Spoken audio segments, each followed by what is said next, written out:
I guess I get asked this question all the time, like, what do you think about about the future? What do you think about for Hmm. our kids and grandkids? What are we turning over to them? What kind of a country are we handing over to them? What kind of freedoms are they going to Oh, have going forward? Not just Second Amendment wise, but First Amendment wise. yeah. Just anything. What kind of a world are they going to inherit from us? Oh, do we have like another 10 hours I on this know we might save podcast? that for we might save that Or for next time. I do worry about it, just because we're in this big tech uh, time where I get concerned about big tech being more important than the Constitution. Hmm. And when that happens, we're all in big trouble because we're beholden to companies and billionaires in charge of those companies who enjoy being partners with an overreaching federal government that has the ability, as you said, to crush people. And the principles of the Constitution and the Bill of Rights are extraordinarily important for people, and they should apply at all times.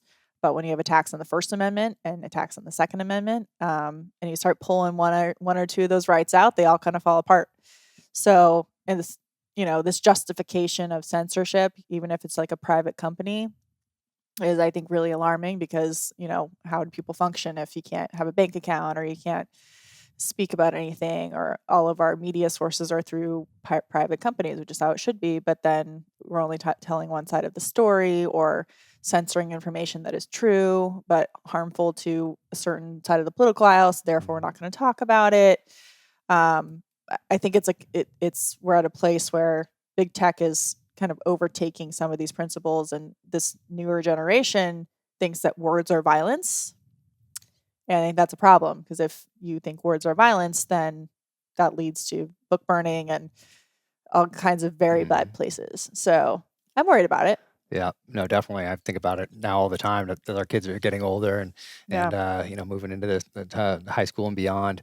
It's definitely concerning to me, and it's. I mean, I have a lot of great material for Yeah, for your thrillers. books. Yeah, Yeah. because it's so crazy to just see and these companies. Yeah, they might be based in Silicon Valley and in and around Seattle, but really they're not American companies. Yeah. They do not act in the spirit of the First Amendment, Yeah. Right. and they're really global conglomerates Yeah. essentially. So they're multinational companies, not beholden to anyone now with the amount of power that they have. So this next 10 years, I'm very interested in what is going to happen during this very formative time in our country's history, as it pertains specifically to that First Amendment, Yeah. and Second Amendment. Well, of course, because they're Well, naturally combined. yeah. The irony is that a lot of these companies exist in the United States because of the First Amendment. Exactly. But then they don't respect the principle in terms of their own behavior. So they exist because of the freedom of the First Amendment, but when it comes to incorporating that principle into their business, they don't respect it.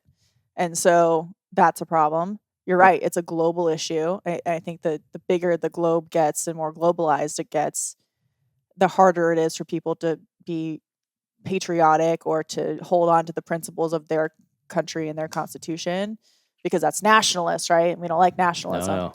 And so, I think those are really big challenges, for sure. Yeah, no, Yeah. it's so sad. Then you see the other part that's concerning to me. Growing up, my mom was a librarian, and I just grew up surrounded by books Yeah. and reading. And now we're seeing these people and these companies that were traditionally guardians of that First Mhm. Amendment. We're seeing that those publishing houses, Yeah. lawyers, classical liberals Right. now all of a sudden are Academia, are in media. favor of censorship.